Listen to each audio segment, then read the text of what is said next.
Boshës bukur na I kanë shkruhe, viti vjerë shani këngë të re.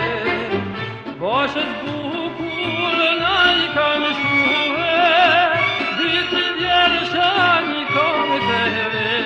Një tjetër ikon i Ushua Shkodrës në mbyllje të 2015-s. Artisti merituar, Krenaria e qytetit Bik Ndoja, një nga zërat e rrallë të këngës qytetare, mbylli syt në moshën 19 vjeçare pas një sëmundje të rëndë.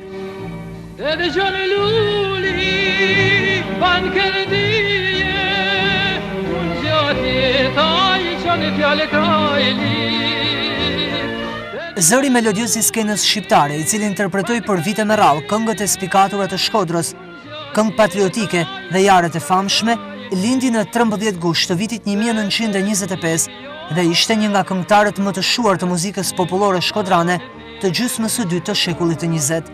Bik Ndoja kreu gjimnazin e shkollën Jordan Misja. Lidhur me muzikën popullore, ai filloi këngën që në moshë të vogël, por njihet nga të gjithë se për herë të parë ai këndoi në një dasëm familjare shoqëruar nga një prej formacioneve popullore me vegla të qytetit të Shkodrës, ku drejtonte dhe interpretonte në fizharmonik Carlo Radoja. Gradualisht aktiviteti I tij u zgjerua edhe më shumë nëpërmjet koncerteve që Biku dha në gjithë Shqipërinë, si dhe në ato jashtë shtetit. Ai ka kënduar një numër të madh këngësh, ndër të cilat përmendim S'madin hallin që kam, El barojen ta pata fal, Si dukat I vogël je, Jare të du, Kënga e Dexholulit, O Sokukës, Shkodrë më e shtrenjtë e të tjerë. Në vitin 1969 ju akordua titulli artisti merituar, ndërsa në vitin 1999 Bashkia e Shkodrës I akordoi titullin Krenaria e qytetit.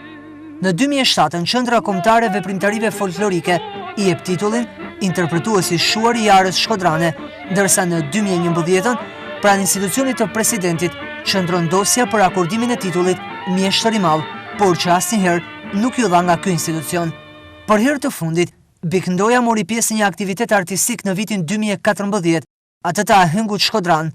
Homazhet në ndërim të ikonës së këngës qytetare shkodrane Bik Ndoja do të zhvillohen në teatrin Migjeni të hënën nga ora 11 deri në orën 13.